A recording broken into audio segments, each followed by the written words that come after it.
romancing the farm, peering into the ethereal blue light of our laptop on a night flight, or sitting slumped over our desk waiting for the clock to strike 5, who hasn't wondered if we wouldn't all be better off living a simple life in the country, off the grid, freed of the soul-destroying demands of email and other encumbrances of technological life. We might lounge on verdant hillsides watching sheep placidly graze, like shepherds in a Maxfield Parrish painting. Under the warmth of a lazy sun, the pall of fragmented, hurried time would lift like a chilly morning fog. At last we could feel at home in the world, at one with nature and at peace with ourselves, yearning for a return to pastoral simplicity. An escape from the stresses of society is to be found in some of our oldest myths and stories, from the Garden of Eden to Virgil's Arcadia. With modernity, our longing for a more authentic form of life became more achingly acute, as science and the waning of religious belief led to the disenchantment of nature, a purging of its mystery and wonder. Today we feel estranged from the ebb and flow of the seasons, from the land and from the other animals. Few of us would wish to give up the conveniences of civilization, like penicillin, MRIs, or hot showers. But few of us either would miss traffic jams or the 24-hour news cycle, to say nothing of polluted rivers, toxic waste, and global warming.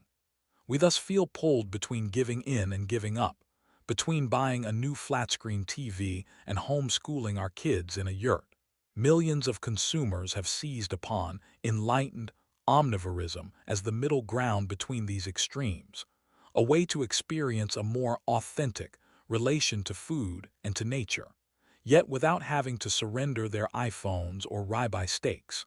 Call it the new American pastoral, with its wistful longing for a bygone era when small-scale animal farms dotted the landscape. Enlightened omnivorism is as much a spiritual cri de coeur of the middle classes as it is a quest for healthier foods, a supposed answer to the sentiment of a heartless world and the soul of soulless conditions. From the start, however, locavorism and ethical omnivorism were creatures less of hardscrabble rural farmers than of relatively well-off urban professionals yearning for authenticity. As locavore Jenna Wagenrich explains of her decision to abandon her office job in the city to buy an animal farm, in her memoir Made from Scratch, discovering the pleasures of a handmade life, all I want in the future is to sit on a hill and look at sheep. I'll know I've made it in this world when I can perch on a grassy overlook, pull out my fiddle, and play a Scottish reel for the flock. Pastoralism, or the raising and keeping of goats, sheep, camels, cattle, llamas, etc., for human use, dates back to the Neolithic period about 12,000 years ago, when the first sedentary human communities organized themselves around agriculture and domestication. Though pastoralism is often idealized, herding cultures were patriarchal and rooted in cruelty, not only to non-human animals but to humans too. Even by modern standards, many nomadic pastoralists were remarkably violent. The highest per capita slaughter of human beings in warfare was effected by Mongolian pastoral marauders under the command of Genghis Khan in the 12th to 13th centuries. It is no small irony, then, that while many of the most ardent advocates of the new pastoralism identify with liberal ideals, the pastoral and agrarian myths they evoke in the name of liberation are thousands of years old, hearkening back to a time when human beings lived in tribal communities, believed in gods and spirits, and enslaved one another without compunction. Beneath the enlightened omnivore's patina of progressivism, today in fact lurk deeply conservative themes, including nationalism, faith in an unfettered free market, and nostalgia for a past untroubled by claims of social justice. Grass Dharma, or Why There Will Be No Free Lunch. We return once more to the book that played a pivotal role in defining the new sensibility around farms and food, The Omnivore's Dilemma. If Michael Pollan's book obtained to a certain genius, it was in the way its author skillfully retooled ancient pastoral myths of animal husbandry for the needs of 21st century capital. Millions embraced Pollan's belief that the problems endemic to capitalism and corporate animal agriculture could be overcome through better free markets and smarter animal husbandry. In short, the crises of agriculture could be overcome without us really having to change anything at all. Pollan's idea of a self-sustaining animal farm as the cure for a corrupt and corrupting food system was in fact not new. The notion that agrarian life is superior to other forms of life, and that moral virtue clings to the farmer's character as stubbornly as loam to his trousers, goes back to the founding of the American Republic.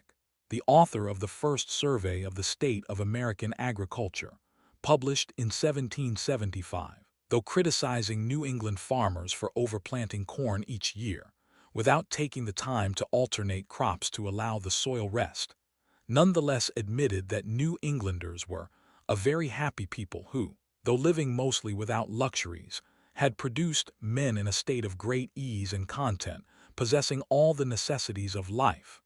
Later books like The Practical Farmer, being a new and compendious system of husbandry, 1793, and Nature and Reason Harmonized in the Practice of Husbandry, 1823, argued that farming should be conducted in scientifically informed ways to work with nature rather than against it. Similar themes carried well into the 20th century.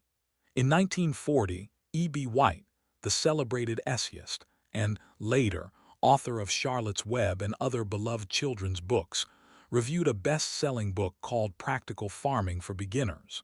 Written by a farmer named H.A. Hystone, the book purported to instruct readers on how to run a self-sustaining farm so that one might produce all one's needs.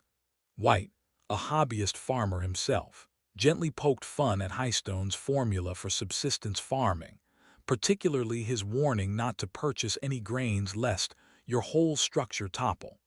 According to the advertising blurb, White wryly noted, Hystone's book would be welcomed by an increasing number of American people who, fed up with the pressure of city living, are going back to the land for their livelihood.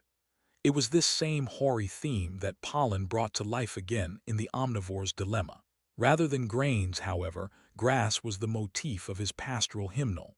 Pollan devoted a third of his book to the subject, in chapters entitled All Flesh is Grass and Grass, 13 Ways of Looking at a Pasture, a nod to Wallace Stevens' famous poem, 13 Ways of Looking at a Blackbird.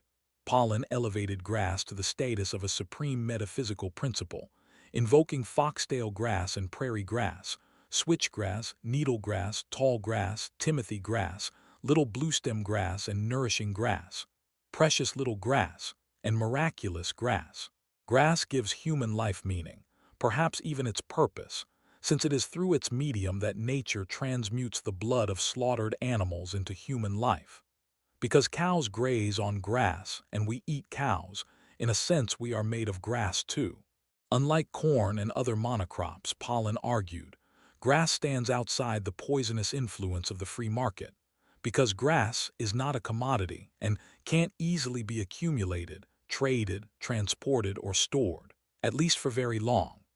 Animal agriculture was therefore unique in offering one long, beautiful, and utterly convincing proof that in a world where grass can eat sunlight and food animals can eat grass, there is indeed a free lunch. In its monomaniacal obsession with a single genus or species, Pollan's grass dharma has few rivals in modern arts and letters. Grass and its permutations, grassy, grassland, etc., appear more than 300 times in The Omnivore's Dilemma, more frequently than Moby Dick appears in Melville's story about a sea captain's obsession with a white whale, 82. What makes this odd is that neither grass nor cows is necessary for successful agriculture, a healthy diet, a thriving ecosystem, a flourishing human life, or really anything else. Far from being a virtuous or self-sustaining cycle, the practice of grazing cows for consumption on pasture is in fact one of the least efficient and most ecologically damaging ways to satisfy our dietary needs, a wasteful practice requiring massive amounts of water and deforested land. Nor does grass stand outside capitalist relations. Hey, grass sold as fodder for domesticated animals, is a nearly $20 billion annual market in the U.S. alone, 5 times greater than the market in apples and oranges combined. More importantly, grass is grown not in outer space but here on Earth, which is to say, on land, one of the scarcest and most expensive commodities on the planet. So there is no free lunch after all. Pollen's talents as a prose stylist are considerable, however, and it was easy for his legions of readers, particularly those eager to keep meat on their plates, to be swept up in his ecstatic vision of grass, cows, and humans living in karmic harmony. As a rhetorical strategy, however, it could only have succeeded in the United States, where animal husbandry has long been intertwined with national myths of the West, the prairie, and the open road. Since colonial times, the domination of animals has been central to our nation's identity. Settler culture was bound up with clearing wilderness and emptying the land of the indigenous peoples who dwelled in North America prior to European colonization. With westward expansion, the frontier became defined less and less by dense forest land and more by the open spaces of prairie and cultivated pasture. The image of the farming homestead resting lightly on the plains, the little house on the prairie, became a utopian emblem of white sovereignty and self-sufficiency. In the 20th century, this vision of the boundless prairie merged with the myth of the open road, as motorists were invited by the automobile industry to view car travel as a way to escape the fetters of small-town life. Enshrined in Jack Kerouac's On the Road and in countless Hollywood films, the iconic road trip became associated with communion with the land and nature, even as automobile culture fragmented habitats, polluted water, soil, and air, and killed and maimed wild animals in the billions. Both mythologies, of the open road and of the grassy plain peopled with cows and cowboys, spoke to the restlessness of capital, converging in an aesthetic that reflected the surging powers of an entrepreneurial nation. Under wide open skies, surrounded by prairie and fields of corn and wheat, a citizen might experience the harmony of two discordant ideas of the American nation: the ceaseless flow of capital, goods, animals, and people, on one side, and the infinite expanse of nature on the other. And mediating these vast forces of the national sublime was the lone figure of the white farmer, heroically tending his livestock. The meat gospel of Joel Salatin. Had Omnivore's Dilemma been a dry academic treatise on the problems of industrialized agriculture, and there had already been many, it is unlikely it would have achieved the extraordinary success that it did. But at the heart of Pollen's book lay a relatable story of two macho men heroically triumphing over a corrupt Babylon of commodified, processed, and as it were, sissified food. One was Pollen himself, who interspersed criticisms of agricultural policy with lively descriptions of his personal experiences as a modern-day hunter-forager and gourmand. The other was Joel Salatin, a Christian entrepreneur cum farmer, whom Pollen elevated to near-mythical proportions. Thanks to dozens of books and films, many people are familiar with Joel Salatin and Polyface. The farm Salatin runs in the unincorporated township of Swope in Augusta County, Virginia. Salatin has taken inspiration in part from the writings of J.I. Rodil, the guru of organic agriculture, who called for minimizing external inputs like synthetic fertilizer while maximizing outputs, profits. While Salatin and his wife grow fruits and vegetables, their core business revolves around raising sheep, rabbits, cows, chickens, turkeys, and pigs for meat, eggs, and milk. The idea animating Polyface, the farm of many faces, is to raise diverse animals and plants in a holistic and sustainable way. It is no exaggeration to say that if Joel Salatin hadn't existed, Pollen would have had to invent him. As Johnson had his Boswell, Salatin has his Pollen. Though Salatin had long been a hero among aficionados of small-scale animal farming, it took Pollen's devotional account of Salatin and his mythic farm to propel him to national fame as the icon of the new animal husbandry. Here was a man who not only walked the walk of sustainability, but who stood up against the unholy trinity of Big Ag, federal bureaucracy, and veganism. Without Salatin as the larger-than-life figure of homegrown rural virtue and American gumption, and without Poliface itself as the model of the nouveau pastoralism, Pollen's critique of the predations of corporate agriculture would have lacked both human scale and a workable note of religious awe. Tagging along behind Salatin on his sprawling farm, Pollen portrays the farmer as a latter-day pastoral saint, an embodiment of the enduring character of the American nation. Even Salatin's straw hat is pregnant with significance, for it bespoke independence, sufficiency, even ease, signifying a political and aesthetic stance. One descended from Virgil through Jefferson with a detour through the 60s counterculture. Pollen's reference to Thomas Jefferson was by no means incidental to his storytelling, for it is in Jefferson's writings that we find the most fully elaborated view of the American agrarian myth, including its familiar notion that democracy grows in the soil tilled by the hard-working farmer. The self-sustaining farm frees the farmer from dependency, and dependency, Jefferson reminds us in Notes on the State of Virginia, begs subservience and venality, suffocates the germ of virtue, and prepares tools for the designs of ambition. Nowhere in history, by contrast, do we find a case in which the mass of cultivators had succumbed to sea-eruption of morals. The virtues of the farmer are not merely ethical but spiritual. Those who labor in the earth are the chosen people of God. If ever he had a chosen people, Jefferson wrote, they are those whose breasts he has made his peculiar deposit for substantial and genuine virtue. Today, Jefferson's religious conception of farmers as the chosen people of God is still wending its way in American culture, as proponents of animal agriculture invoke religious imagery and the sacred language of providence, epiphany, and conversion in their depictions of animal husbandry and slaughter. Jefferson's notion of farming as civic religion reaches its apogee in Pollen's hagiographic treatment of Salatin. For Salatin, running Poliface is literally God's work. A dyed-in-the-wool evangelical Christian educated at Bob Jones University, the far-right Christian college that views homosexuality as an abomination, and that not long ago banned racial mixing at the school dance. Salatin justifies the killing of animals by citing passages from the Bible to portray his farm as exactly the model God used in building nature. The image of God the builder segues into the figure of Salatin as free market savior, God's earthly representative in spreading the word of private animal enterprise. Author of several entrepreneurial books with titles like Pastured Poultry Profit Dollar, Salatin describes himself as a Christian libertarian environmentalist capitalist lunatic, and the moniker sticks.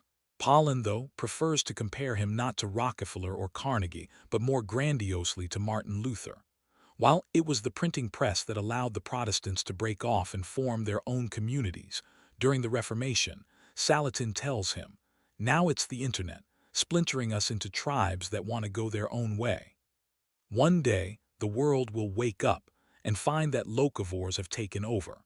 It won't happen overnight, but it will happen, just as it did for those Catholic priests who came to church one morning only to find that, my goodness, there aren't as many people in the pews today. Pollen gamely plays up Salatin's sense of divine mission, describing the customers who line up to buy Salatin's fleshy goods as Poliface's 400 parishioners. Even the dead piles rotting in the heat of Salatin's farm, the corpses and fragments of slaughtered animals, exude quasi-religious significance, as a way to transubstantiate a mass of blood and guts and feathers into a particularly rich, cakey black compost.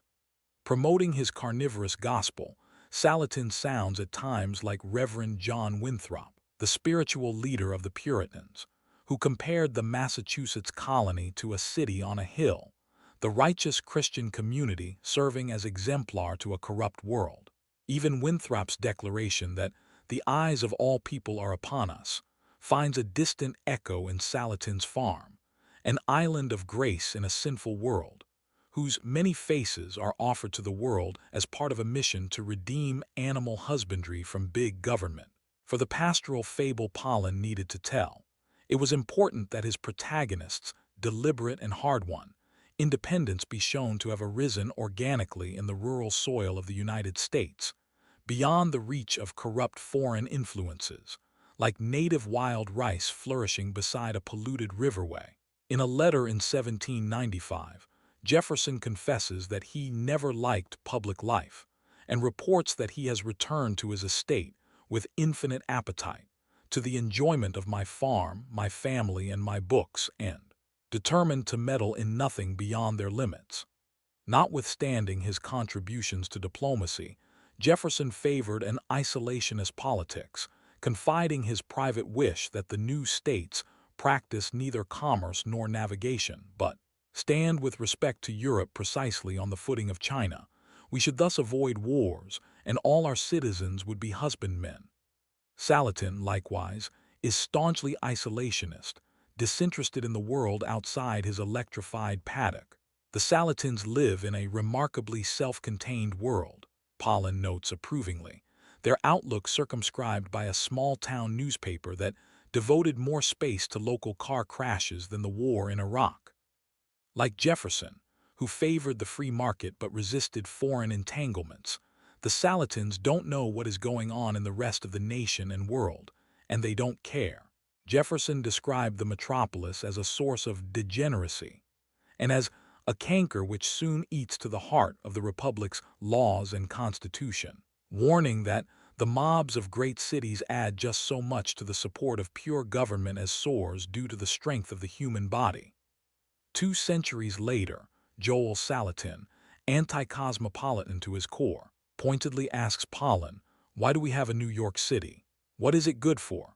Pollen portrayed the Salatins as free not only of cosmopolitan influences, but of the taint of modernity too. The Salatins had largely detached their household from industrial civilization. Polyphase was as far from industrialized agriculture as it is possible to get without leaving the planet. In reality, far from cutting himself off from industrialization, Salatin has made canny use of high technology, finance capital, and mass media to leverage his island of grace into an enterprise bringing in $2 million in sales each year, while relying on the internet, diesel-powered trucks, space age, microchip, electric fencing, and a gas-powered scalding tank kept at precise temperatures for burning away the hair on dead pigs. He also uses the most advanced high-tech batteries to power the electrified paddock fence on his farm. The 4,000 chickens Salatin keeps have no liberty, but are pulled around the property in portable electric fencing known as net corrals.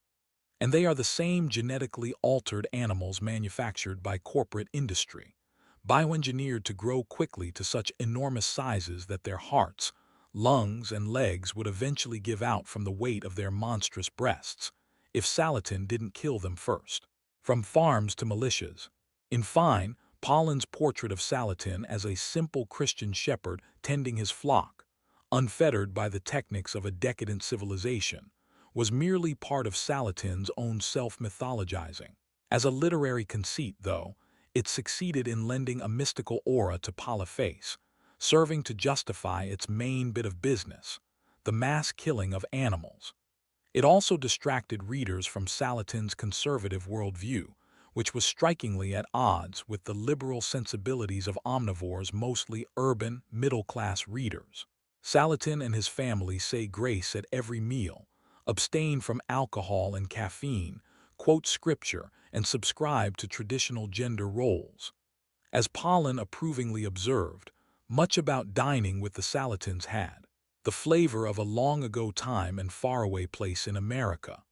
When the Salatins sit down to eat, they do so in exactly the sort of farmhouse kitchen, wood-paneled and decorated with all things quaint and hearth-like, up to and including the neatly framed needlepoints that countless kitchens in American suburbs and sitcoms have been striving to simulate. Pollen described Salatin's retreat from the world as an achievement, saying his independence from the world constituted a politics and economics, and way of life both deliberate and hard-won. But a politics of disengagement from the world is arguably no politics at all. Or rather, it is an anti-politics, a retreat from what the philosopher Hannah Arendt called the space of appearances, where citizens argue over the values that ought to define their common life together. In place of a meaningful conception of civic engagement and political life, Salatin has instead substituted the unregulated free market and a fetish of private consumption. All we need to do, he told Pollan, is empower individuals with the right philosophy and the right information to opt out en masse. For the customers who drive hundreds of miles to buy Polyface's products, Pollan averred, buying a chicken from a local farmer is a kind of civic act, even a form of protest. To the extent that Salatin has any politics at all, it is plainly libertarian. If I were president, Salatin has said, there wouldn't be an education department, calling federal regulation the single biggest impediment to building a viable local food chain. Salatin has also said that the government has no business regulating the production or sale of food products. We do not allow the government to dictate what religion you can observe, so why should we allow them to dictate what kind of food you can buy? Buying food from whomever one wishes, without government rules about safety or public health, ought to be a constitutional right. Though worried that Big Ag is intent upon destroying the little guy in agriculture, Salatin, who served as an invited guest speaker at the 2020 Libertarian National Convention, opposes federal regulation even of corporate monopolies, resisting laws that could level the playing field for smaller-scale farmers, on grounds that we ask for too much salvation by legislation. Salatin suggests that small-scale animal farmers instead model themselves on Native Americans. They didn't care if there was a Washington, D.C., or a Custer, or a USDA. Just leave us alone. Today we're going to have to refight the battle of the little bighorn to preserve the right to opt out. Today, we're in a war with the bureaucrats. An author more alive than Pollan to the ways in which rural conservatism has fueled some of the most virulent authoritarian movements of the 19th, 20th, and now 21st centuries, from the antisemitism of the agrarian populists to Trumpism, might have found Salatin's right-wing outlook troubling. But Pollan was careful not to press Salatin too far on his political views. While skepticism towards politicians or federal bureaucracy can be a healthy thing, Salatin's paranoia, as Pollan himself termed it, suggests something more disturbing, a fundamental hostility toward the very notion of a shared democratic life, if not sympathy for authoritarianism. In interviews, Salatin has attributed his aversion to political life to the personal circumstances of his family during his childhood.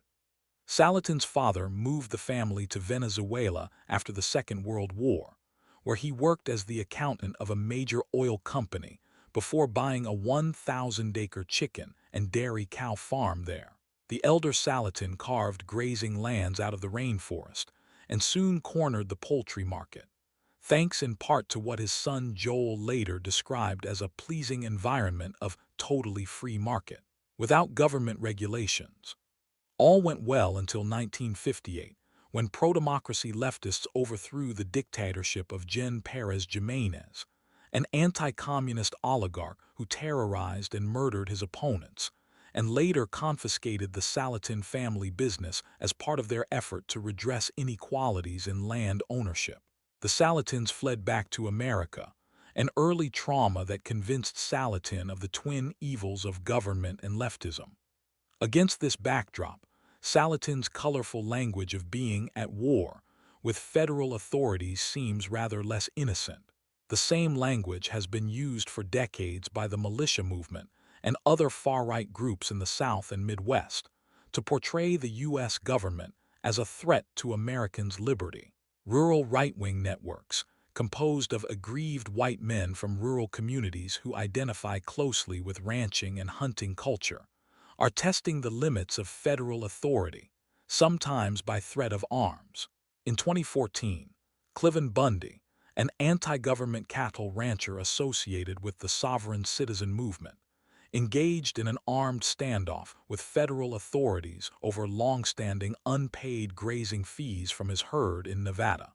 2 years later, Bundy's son Ammon occupied the Malheur National Wildlife Preserve in Oregon with other heavily armed protesters to promote the view that the federal government had no right to own or to manage public lands, a common lament of ranchers, which instead belonged to the states.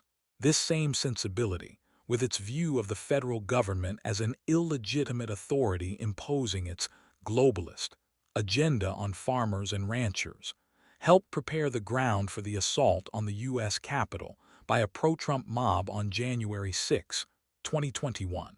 More and more, we see links forming between animal farming and reactionary politics. In Europe, government attempts to scale back greenhouse gas emissions in animal agriculture have been met with anger and sometimes violence by farmers, a growing number of whom are gravitating toward nationalist parties of the far right. One local leader in the German neo-Nazi Heimat Party, speaking at a recent farmers' protest, decried climate ideology and gender madness. Meat has also become a flashpoint in the U.S. culture wars, with right-wing politicians defending meat-eating and ranching. Republicans are seeking to pass federal legislation to suppress animal welfare standards, while accusing vegans of anti-American conspiracies. Florida is fighting back against the global elite's plan to force the world to eat meat grown in a petri dish or bugs to achieve their authoritarian goals. Republican Governor Ron DeSantis warned in 2024 as he signed legislation banning sales of lab-grown meat in his state. Our administration will continue to focus on investing in our local farmers and ranchers, and we will save our beef. As Julie Guthman observes in Agrarian Dreams, the American populist agrarian ideal has long been based on particular class, race, and gender privileges, as well as a deep-rooted cultural conservatism. Locavorism and its close European cousin, the slow food movement, have both held out the promise of a return to familial connection, community, and local place as antidotes to alienation. As Jim Weaver, the locavore chef and a slow food proponent, puts it, living the good life means living a life of love, of oneself, of one's friends, of one's family, of one's food. No one could argue with that, but when private interests get split off from public and political concerns, they can become reactionary. Sitting down at table with others to enjoy a savory meal may be one of life's pleasures, but it remains a luxury that many working class and poor families don't have. The locavore's disengagement from a broader politics, meanwhile, all but ensures that the fundamental structures that lead to inequality and ecocide go unchallenged.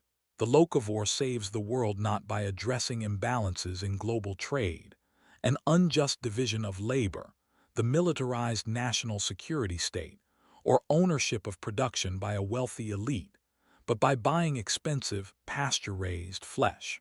While there is nothing wrong with shopping at one's local farmer's market or wanting to join a CSA, the liberal principle of buying and producing locally can segue into the illiberal notion of taking care of one's own first, at the expense of others more distant but with more urgent needs. At times, the locavore's fetishization of native plants and animals can even shade into nativism, an animus towards those who don't belong to one's nation or community. Of Salatin's right-wing, anti-animal rights views, scholar Vasil Stainsku observes that sustainable animal agriculture discourse often flirts with a deeply disturbing strain of conservatism, provincialism, xenophobia, and anti-immigrant sentiment. After the American Revolution, Jefferson spoke approvingly of popular aversion to European sophistication, aristocracy, luxury, elegant language, etc., as historian Leo Marx summarizes American opinion at the time. It was during this period that the slogan "Buy American" was first heard in the streets, the belief that crude local products were preferable on moral grounds, of course, to European finery. Echoes of Jefferson's populist localism still show up in American agrarian politics, with boosters of locavorism tying animal agriculture to nationalism. Farmer Catherine Friend, for example, in a chapter entitled The Fuzzy Patriots in her book Sheepish, cites an article in Marine Corps News about the benefits of using wool to clothe U.S. soldiers then fighting in Iraq and Afghanistan, boasting that, if you shear off that fleece, underneath you'll find centuries of red, white, and blue.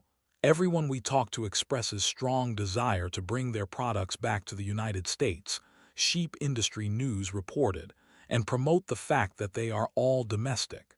In 2020, the bloom finally came off the Salatin rose when journalist Tom Philpott published a searing article in Mother Jones that punctured the myths surrounding the born-again farmer. For years, Philpott admitted, he and a host of white food politics writers had glorified Salatin and ignored his right-wing views, chalking up his occasional bursts of illiberalism to a sort of rough-hewn eccentricity.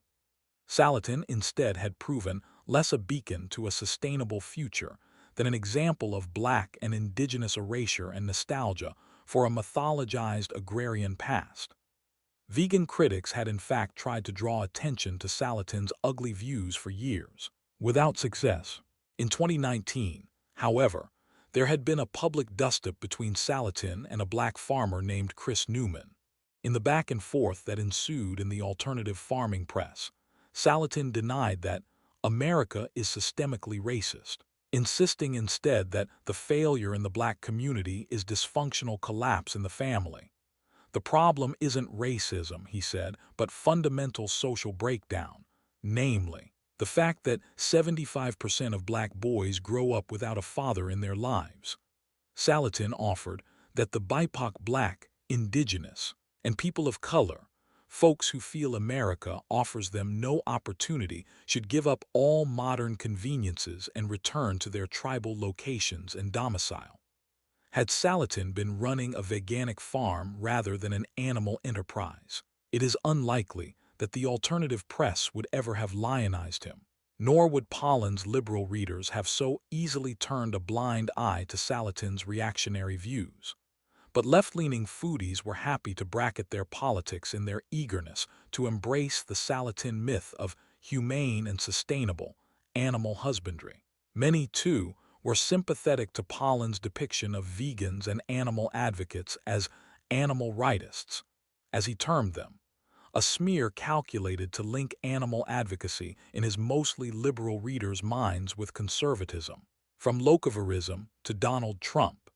In 2016, when Donald Trump ascended to the White House on a campaign to put America first, running on a nationalist and nativist program, he had the enthusiastic support of American farmers. Farmers overwhelmingly voted for a presidential candidate who openly called third world countries shitholes, boasted about grabbing women by their genitals, and allied himself with white supremacists. Farmers' support for Trump put paid to the notion that there was anything inherently progressive about agrarian culture. In its electoral post-mortem, Modern Farmer, the flagship publication of boutique meat culture and DIY animal husbandry, identified the issues that had drawn farmers into Trump's camp. One was the water rule of the United States, a critical part of the Clean Water Act intended to mitigate pollution of waterways by animal agriculture. While environmentalists supported the bill, the Farm Bureau opposed it as federal overreach, warning that its impact on farmers and ranchers will be enormous. Farmers also opposed Democratic presidential candidate Hillary Clinton's plan to raise the minimum wage and health care benefits, on grounds that it would have forced them to spend more to improve the lives of farm workers, including undocumented workers. They also disliked Clinton for her support of Obamacare and for promising to raise the estate tax that President George W. Bush had killed during his administration. Farmers viewed Trump favorably, too, because of his promise to uphold the biofuels tax, an environmentally dodgy government subsidy to corn producers. The common thread here, Modern Farmer observed, is that all these issues can be portrayed as attempts by an intrusive government to regulate and ruin the lives of farmers. Anti-government sentiment among farmers has only grown in the years since, endangering human health and safety. In 2024, as the highly pathogenic H5N1 virus spread rapidly throughout the chicken, dairy, and beef industries, creating the potential for a global pandemic of avian flu, U.S. farmers refused to cooperate with federal efforts to monitor spread of the disease. Farmers declined to let inspectors from the CDC or FDA onto their properties, and they ignored requests to use electronic IDs to monitor the health of cattle. "Don't let them fool you," one Twitter user wrote. "These EID tags have nothing to do with animal disease and everything to do with control." Jefferson's romantic image of the simple farmer undoubtedly had some truth to it at the time, since most small farmers then produced only what they needed to live, with little left over for luxury goods. Nor was Jefferson wrong to associate the small farmer with a certain independence of mind and spirit. Many of the New England militiamen who swarmed the British in the spring of 1775, bloodying them on their hasty retreat back to Boston from Lexington and Concord, were precisely the yeoman farmers Jefferson had in mind, and their militant embrace of liberty, personal and civic, became legendary. But that was nearly 3 centuries ago, and much has changed since. Today, farmers seem no different from other people I know, neither more nor less wise or virtuous than carpenters, construction workers, or professors. And though their political views run the gamut, from libertarians like Joel Salatin to the utopian anarchists at Acorn Community Farm in Virginia, on the whole they tilt more right than liberal or left. There is nothing revolutionary or even democratic about farming culture today. Though Jefferson's conception of farmers as the bedrock of colonial-era democracy was not wrong, it ignored white colonial expansion, the extermination of native peoples, and the enslavement of millions of people of African descent. In praising the virtue of white farmers, Jefferson neglected to mention that most of the agricultural labor of the South was performed by enslaved blacks, including on his own plantation at Monticello. These earlier traumas continue to haunt the agrarian imaginary today. Locavorism remains an overwhelmingly white movement, and in its obsession with the breeding, keeping, and killing of other species, it is literally backward-looking, drawing on principles of natural domination that should have been abandoned centuries ago. In 2008, Pollan approvingly cited an editorial in the American Conservative that praised locavorism as a conservative cause if ever there was one.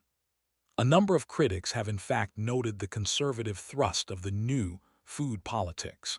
As the New Yorker journalist Dana Goodyear observed of the locavore fad for raw cow's milk, "The new wave of refined American cuisine has a regressive side, wrapped up in nostalgia for an imagined past." Pollan's own attacks on veganism and animal advocacy have been of this flavor. "The worst thing about those who eschew meat," he implied in Omnivore, "was their refusal of tradition. Thanksgiving turkey, Franks at the ballpark, and family traditions like my mother's beef brisket at Passover."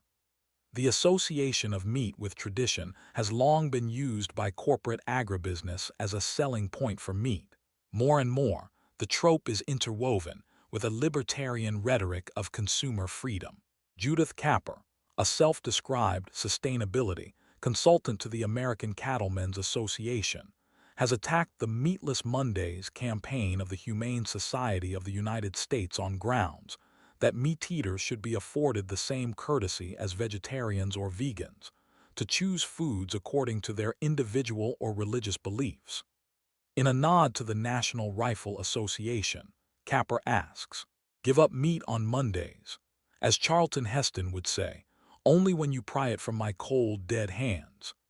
That a frankly reactionary politics lurks even in the thickets of the progressive sectors of the sustainable animal agriculture movement can be seen in the work of Lierre Keith, a back-to-the-land farmer who attacks animal rights.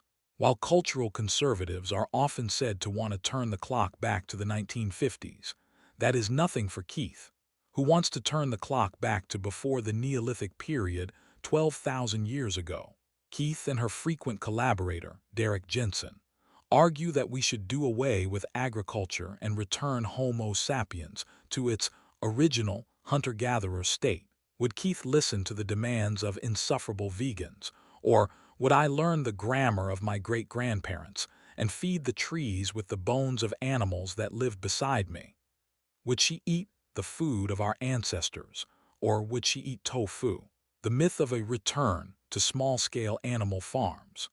American readers of the Omnivore's Dilemma were told that, by buying local chicken and organic pork, they could triumph over twin threats to their liberty.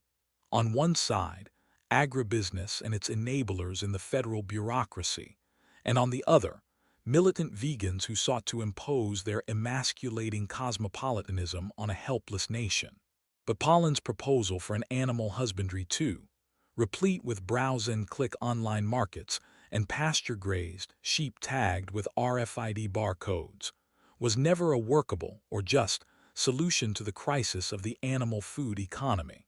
However laudable the goals of locavorism, decentralized markets, closer farmer-consumer bonds, communal meals, the movement from the start misapprehended the nature of animal exploitation within the capitalist system, particularly the symbiotic relation between small and large-scale agriculture.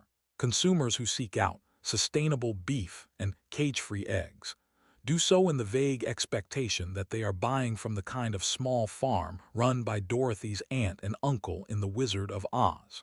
Yet ecological limits and the economics of the free market alike make widespread small-scale animal production impossible. Even Salatin's Polyface farm is a sizable operation. In a single season, Pollan notes, Salatin's grasses will have been transformed by his animals into some 40,000 pounds of beef, 30,000 pounds of pork, 10,000 broilers, 1,200 turkeys, 1,000 rabbits, and 35,000 dozen eggs. Given these numbers, typical of a small to medium-sized farm, there is no chance that a farmer will get to know each of the animals on his or her farm, let alone treat them with compassion or respect. Meanwhile, it will always be cheaper and more efficient in a profit-based economy to take our pound of flesh from an animal raised on a factory farm than on a smaller, organic one. As aesthetically pleasing as smaller farms may be, market forces are tugging in the opposite direction, putting irresistible pressure on small farmers to fold their enterprises into bigger entities. In 2016, struggling family farmers in North Dakota reluctantly formed an alliance with corporate agribusiness to overturn a 1932 law prohibiting all but resident families from owning farms in the state. Local proponents argued that the farming and ranching business in North Dakota needs to evolve to stay competitive. Dairies and pig farms have declined in recent years, prompting many people to argue that the industries could use a boost. As local rancher Katie Hedger explained, we have this picture in our head of the Hollywood farm with the dairy cows, a couple of pigs, a couple of chickens. There are very few farms that are like that. Farming and ranching is a business. So if we're looking at sustaining agriculture in the state of North Dakota, we need to look at how we can build business. To picture the future of animal farming is indeed to picture small farms being absorbed into bigger ones, even conglomerates. OBE, the largest exporter of organic animal goods in Australia, is indicative. An industry coalition of 40 organic beef producers, OBE herds 100,000 animals, using a computerized electronic identification system as part of the company's quality traceability system. At the end of their short lives, all of these animals receive the same violent fate as that of animals on non-organic farms, a journey of up to 1,000 miles, sometimes in harsh weather conditions, to a killing center. In the U.S., Niman Ranch offers another cautionary tale. Founded by rancher Bill Niman with his wife and partner, Nicolette, Niman for years traded under the motto, "the best-tasting animals around." For years, the liberal press lionized Niman Ranch, holding it up as a supposed model of sustainability and humane animal agriculture. Then in 2006, the Nimans lined up, a parade of investors to hire a new management team, led by Jeff Swain, who had been at the company that produces Coleman natural beef. By the following year, Niman's new owners reported that they were processing 32 pigs and 400 cattle every week, over 150,000 animals per year, and generating annual sales of $85 million. The marketing of sustainable animal products has proved a boon chiefly to multinational corporations, as the pastoral aesthetic drives first-world consumers to buy meat from grass-fed cows in the Third World. The Brazilian company JBS, the largest beef producer in the world and the single largest driver of destruction of the Amazon, its suppliers are burning down the rainforest to graze cattle, found that shifting from soy and corn cattle feed to grass helped buffer the company from volatility in world commodity markets. Brazil is in a sweet spot for the next 18 months, raved an analyst at ING Group NV, the Dutch multinational bank. Brazilian cattle are grass-fed so you don't care about the price of corn. Driven by first-world demand, JBS SA announced a quarterly profit in 2012 of $160 million, its highest in 5 years. The fact that grass-fed cows produce more climate-changing methane than cattle-fed soy or corn is hidden from American consumers, who believe they are doing the right thing. Pollen's grass dharma has shaped world commodity markets, and not for the better. In short, small-scale and large-scale production are merely different segments within the same global market. The capitalist economy is happy to accommodate smaller-scale farming, even as the agribusiness giants accumulate staggering new levels of wealth and influence. Talk of a return to the small farm therefore amounts to wishful thinking, nostalgia for a bygone mode of production. We can no more go back to a simple agrarian existence than return to a time of kings and queens, when society was built with the skilled labor of bricklayers, seamstresses, and blacksmiths. Industrialization rendered artisanal labor and small-scale animal agriculture obsolete over a century ago, and expensive workshops in charcuterie won't alter that fact. Meanwhile, the most enlightened omnivores and locavores remain opportunistic in their eating habits, buying meat, cheese, or eggs from factory farms whenever it is more convenient to do so. After visiting a concentrated animal feeding operation, CAFO, and seeing the animals crowded together there in misery, their hides caked with their own bacteria-laden feces, even Michael Pollan freely admits in The Omnivore's Dilemma that after the stink of this place is gone from my nostrils, I will eat feedlot beef again. Killing as communion. Whenever we board an airplane or click buy on Amazon, we participate in a lethal chain of cause and effect that undermines the ecology of our world. The clothes on our back, sewn by poor women laboring in sweatshops in Bangladesh and Pakistan, are made with fabrics derived from petroleum. Our cars and computers are built with elements plundered from several continents. Overcoming these and myriad other environmentally and socially destructive practices will require a radical transformation of states and economies and fundamental changes to our way of life. Only with such a transformation to a post-capitalist economy is there any hope of healing the rift between Homo sapiens and the rest of the natural world. Proponents of the new omnivorism, however, take their stand against capitalist modernity not by organizing against the rich and powerful, but by enacting violence against animals, helping cows and sheep and chickens to die on boutique organic farms to atone for the sins of factory farming. In recent years, neoliberal austerity policies have gutted labor unions, weakened state protections for the vulnerable, widened social inequalities, and destabilized the ecological order. With the waning power of the individual in society, an artifact of the widening gap between ordinary people and the super-rich, on the one hand, and of the imposition of social controls about which the ordinary person has only a faint inkling, on the other, capitalists have now taken advantage of our vulnerability to sell us authenticity as the antidote to the ills of society. Appeals to the romance of animal agriculture, in this context, amount to attempts to commodify our despair. The fragmentation and commodification of animals' bodies is presented to the public as a curative for the corrosive effects of the free market on community and daily life. Dissociation from animals and nature is marketed as connection and relation, while the killing of animals is depicted as affirming life. Proponents of the new meat have in short embraced violence as a way to transcend the contradictory nature of modernity. In New York, a yeshiva student studying to be an Orthodox rabbi is learning to butcher live chickens as a way of overcoming a disconnection from our food sources, a disconnection that causes numerous environmental and social ills. At a whole hog butchering class in San Francisco, one participant explains that while he was initially disturbed by the smell of death, the experience was the connection to my food I really wanted to capture. Students are advised to show up to class with rain gear and boots because there's going to be blood. Killing animals, in short, is presented as a way to overcome the anonymity of our modern transactions with the natural world.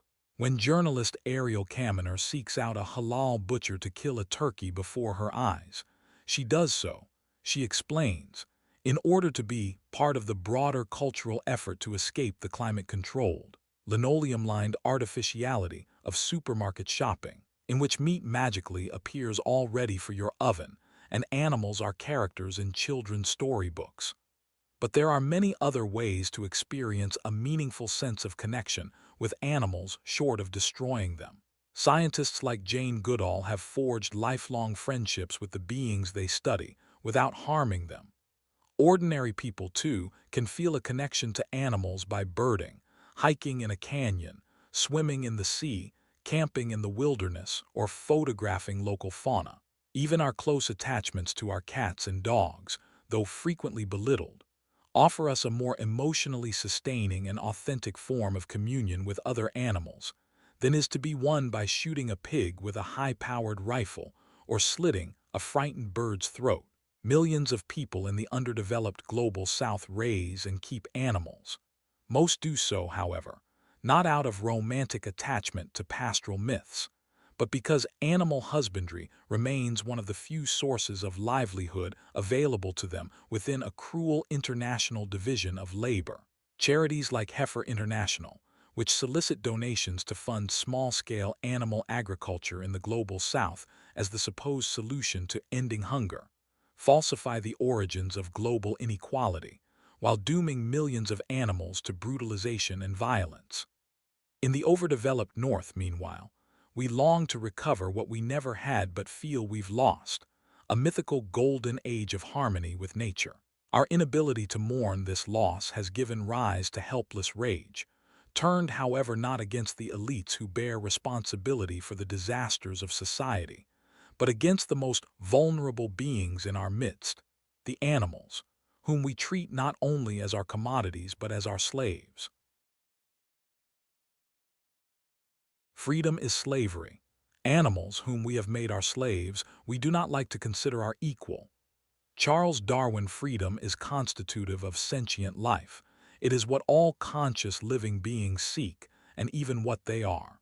A moth or ant placed in a glass grows frantic trying to escape. A fish confined to a tank spends its waking life looking for the exit. Given the choice, every conscious being prefers liberty to captivity, and autonomy to servitude. And when an organism's will to freedom is thwarted, it suffers spiritual collapse. A dog chained in a yard, a pig confined to a crate, an orca forced to live inside a tiny pool at SeaWorld, all exhibit signs of depression and despair. Up to 80% of zoo animals exhibit some form of neurotic or stereotyped behavior, such as rocking back and forth, pacing or swimming in circles, pulling out their fur or feathers, or head-banging in response to their confinement. Other behaviors may include coprophagy, eating feces, regurgitation, self-biting and mutilation, and infanticide. To calm their captives, zoos prescribe antidepressants and antipsychotics, including Prozac, Celexa, Haldol, and Valium.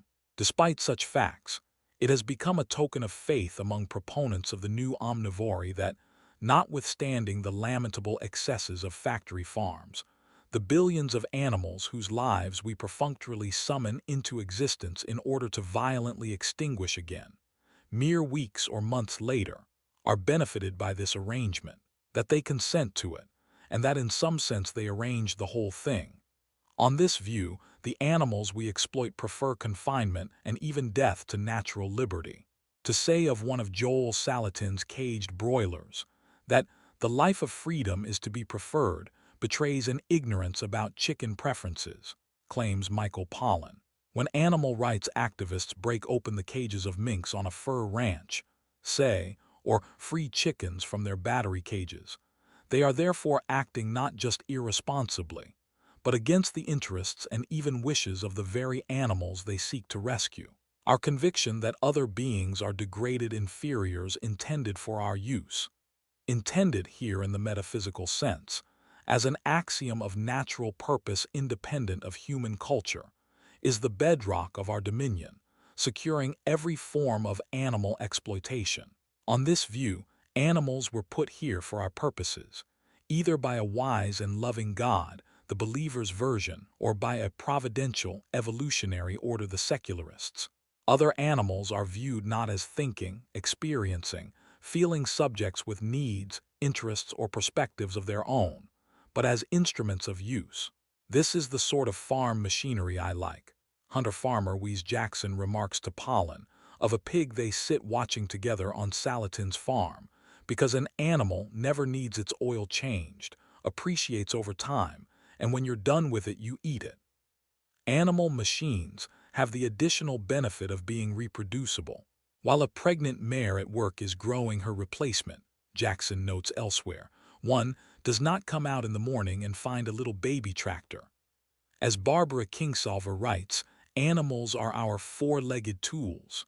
They are human property, not just legally but biologically. This notion, that animals are our natural property, is ancient in origin, and it long served as the basis of slavery, an institution that for thousands of years was the norm throughout much of the ancient world. Human slaves and domesticated animals shared a similar legal status under the Code of Hammurabi, 1780 BCE, as property and an impressed labor force. The ancient Greek word for slave, andropodon, for man-footed creature, appears to have been derived from tetrapodon, four-footed creature, suggesting that slaves and domesticated animals were once viewed nearly interchangeably. As Aristotle observed, whereas a wealthy family might own human slaves, oxen served the poor in lieu of household slaves. It was indeed a commonplace in the ancient world that slavery and animal husbandry were more or less the same practice. Most historians and anthropologists now believe that slavery grew out of and was modeled on animal domestication. As David Breon Davis, an authority on the Atlantic slave trade, observed, to control such beasts, humans not only branded them but devised collars, chains, prods, and whips, and also castrated and subjected certain animals to specific breeding patterns. Teehee continual comparison of slaves to domestic animals suggests that as formal wars developed between more densely populated societies, similar techniques of control were used on captives. Slavery not only utilized the same tactics of coercion as animal husbandry, but adopted its view of natural hierarchy between inferior and superior beings. By about the 6th century BCE, some in Greece had criticized the practice of enslaving humans, prompting Aristotle to defend slavery as natural and just. Aristotle held that living beings, plants, animals, and humans alike, have a telos or end purpose which guides and organizes their development. Social inequality and hierarchy were therefore not products of culture, but aspects of nature, embedded in a great chain of being.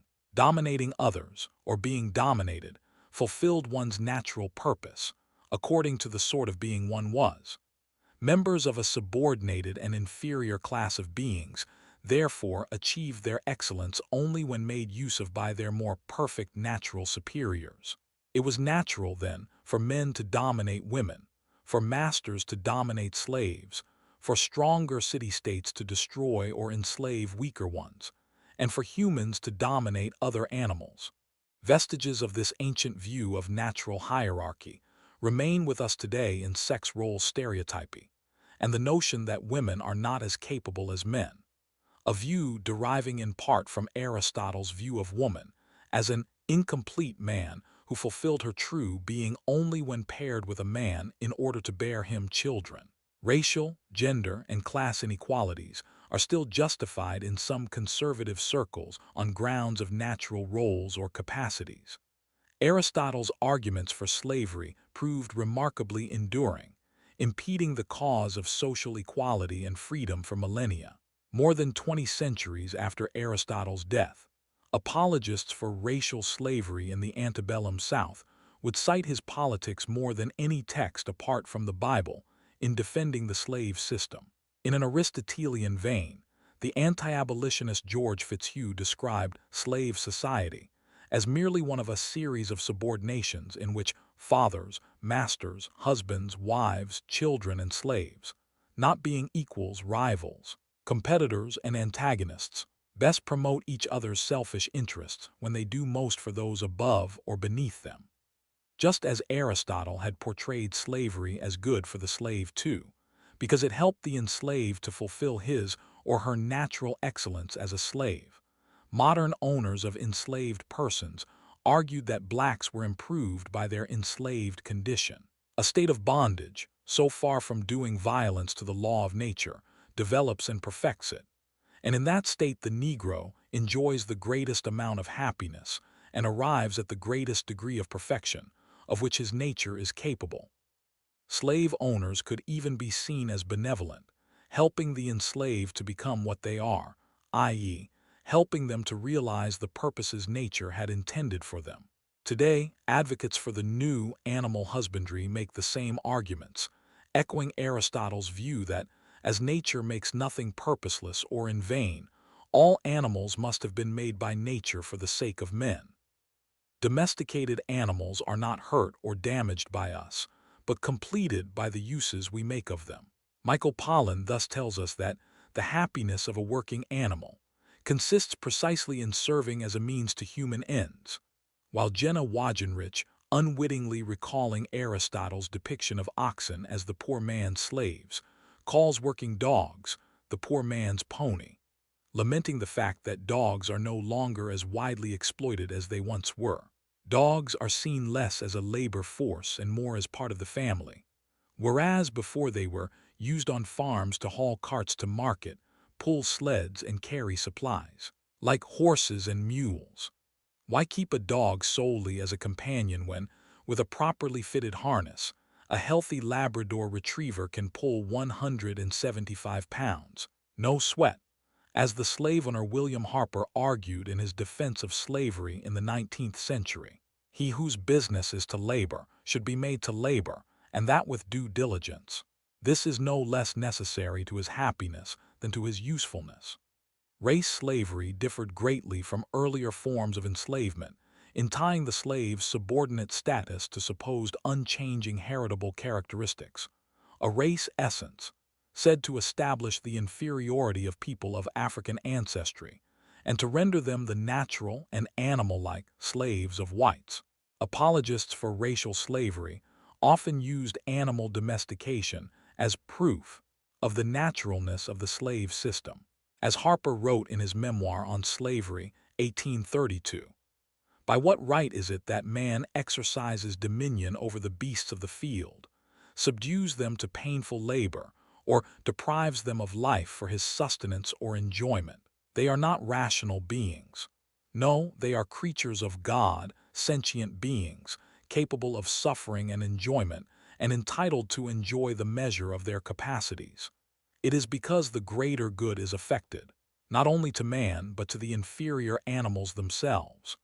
With the difference only of circumstances and degree, rests the right of the civilized and cultivated man over the savage and ignorant.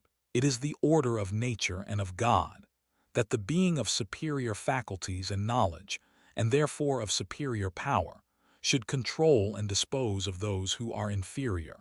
Enslaved persons had long been compared to animals in the ancient world, but the racialized system of slavery animalized specific human populations based on phenotype and place of ancestral origin. Crucially, without the prior category of the animal as a degraded subject, race slavery would have lacked its metaphysical basis. Humans naturally made use of animals, and white Euro-Americans naturally made use of animal-like Africans, just as the human intellect was meant to rule over mindless animal species. The white mind was meant to rule over more weak-minded blacks. It belongs to the being of superior faculties, Harper wrote, to judge of the relations which shall subsist between himself and inferior animals, and the use he shall make of them. And he may justly consider himself, who has the greater capacity of enjoyment, in the first instance. However, the superior being must use the inferior one conscientiously. Just as it was wrong to inflict pain on animals without the expectation of adequate benefit in return, it was likewise wrong to inflict unnecessary suffering on slaves. The notion that superior types had a natural right to exert absolute authority over their ostensible inferiors was thus the basis both of human dominion over animals and of white dominion over blacks.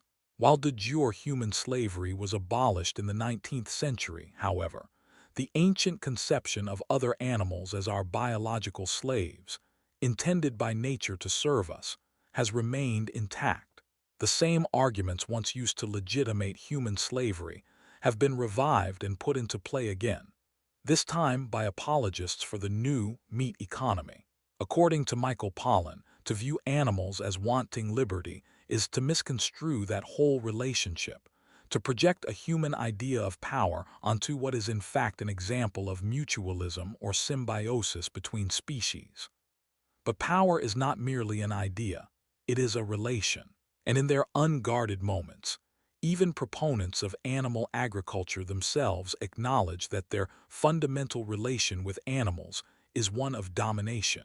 Back to the Lander, Alyssa Jumers thus recounts that, after she and her partner buy 2 mares to labor for them on their farm, the horses began to test our authority in small ways.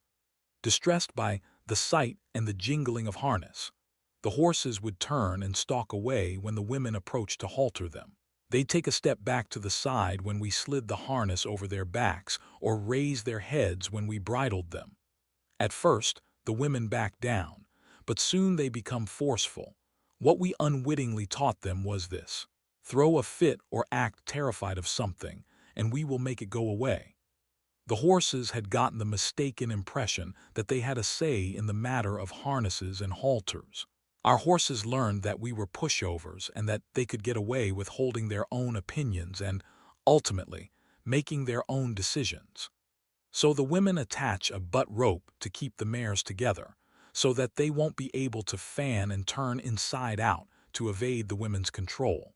The farmer's anger at the horses' attempt to exert their autonomy, to assert a literally unbridled will, recalls a passage in Plato's Republic when Socrates, evaluating the various forms of government, warns his friend Glaucon that, because the logic of democracy leads to complete equality and liberty, it threatens natural hierarchy. In a fully realized democracy, Socrates warns, children no longer fear or obey their parents, teachers are afraid of their pupils, masters and slaves are seen as equals, women exercise complete freedom and equal rights with men, and even animals subject to man have freedom. Dogs behave like the proverbial masters. Why, the very horses and mules stalk about in stately freedom and shoulder aside anyone who doesn't step out of their way, and everything else is bristling with freedom. Hearing this, Glaucon exclaims, "You're telling me my own nightmare. End human dominion over animals, and you destroy the foundation of the state." Slavery apologists rarely defended their practices on the straightforward grounds that they profited from slavery economically, psychologically, and even sexually. Nor did they admit that they enjoyed exerting power over the enslaved. Instead, they offered a host of metaphysical and spiritual rationales to justify their behavior. Racialized slavery wasn't a degradation of the human character they maintained, but its fulfillment. The enslaved weren't damaged by the slave system, they were benefited by it. The owner of slaves wasn't acting selfishly, but out of selfless concern for the interests of his slave. Both in antiquity and in modern times, slavery was in fact often presented as a relationship between friends. There is a community of interest and a relation of friendship between master and slave, Aristotle wrote, when both of them naturally merit the position in which they stand. Master and slave have an identical interest, since the slave is a part of the master, in the sense of being a living but separate part of his body. This is why slavery is the better and more just condition for the master's natural inferiors. White apologists for racial slavery in the 19th century later adopted these same views. The master watches over his slaves, Thomas Dew wrote in 1832, with the kindest and most affectionate solicitude, winning the kind treatment and generous sympathies of feeling hearts. The slaves of a good master are his warmest, most constant, and most devoted friends. Slave owners had great natural affection for their slaves, and that feeling was reciprocated. Slavery was all kindness on one side, and affection and gratitude on the other.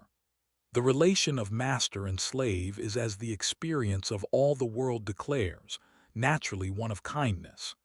This same sentimental language has now been revived by meat apologists to defend our exploitation of animals. Animals have been good friends to us throughout the millennia, Kathy Ruddy writes in Loving Animals, a book which, notwithstanding its title, is a defense of exploiting and killing animals. Lear Keith similarly tells us that when she raises animals for slaughter, she's not harming them, but engaged in a relationship of mutuality and respect. Keith describes the animals on her farm as the joy of her days, as creatures who accept you and come to you for help and cuddle sessions. Later, she brings her cuddle partners to the butcher. Real friendship, however, implies genuine mutuality and respect. That is why true friendship can be said to flourish only between equals, since inequalities of power undermine the reciprocal trust and mutual vulnerability that lie at the heart of the relation. Stockholm Syndrome, in which people abducted by terrorists develop warm feelings for their captors, identifying with their needs or interests in an unconscious bid for survival, is but an extreme example of the quotidian relations of inequality that stand in the way of genuine friendship. The greater the power differential in a relationship, the harder it is to preserve it from the corrupting taint of authority. This is why the relationship of friendship between the slave owner and the enslaved was anything but. Slavery was a relation of unequals, in which one side wielded literal powers of life and death over the other. And while we might well imagine, under some circumstances, the spontaneous upwelling of friendly sentiments between master and slave, we should be on our guard against attributing to such sentiments the qualities of true friendship. Nor should we imagine, in a case such as Jefferson's long-term relationship with Sally Hemings, that a romantic relation between dominated and dominator ever approached genuine reciprocity, as mutual awareness of the absolute vulnerability of the one party and the absolute invulnerability of the other would have thwarted the deeper communion that Aristotle, in his wiser moments, recognized as the true ground of love. Never listen when they tell you that man and the animals have a common interest, that the prosperity of the one is the prosperity of the others. It is all lies. Man serves the interests of no creature except himself. The life of an animal is misery and slavery. So declares Major, the prophetic elderly boar in George Orwell's satirical Animal Farm, to the other animals on Mr. Jones's farm. Major has gathered the animals together to reveal the terrible truth of their condition, which is that Farmer Jones is not their friend, after all. Few farmers, in truth, claim to maintain friendships with the animals they raise, both because most have no interest in such a relation, and because they don't have the time for it, being engaged in the practical business of reproducing and selling their animal properties. The burden of depicting animal husbandry as friendship is therefore left, on the one hand, to corporate agribusiness, whose bottom line depends upon convincing consumers that their animal products are ethical, and on the other, to professional apologists of animal agriculture, journalists, farmers, food writers, academics, filmmakers, who assure us that, in some sense, animals want to be killed and eaten by us.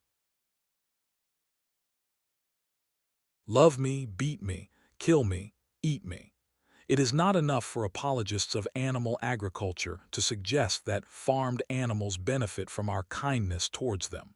They must also be seen as consenting to their exploitation and death at our hands.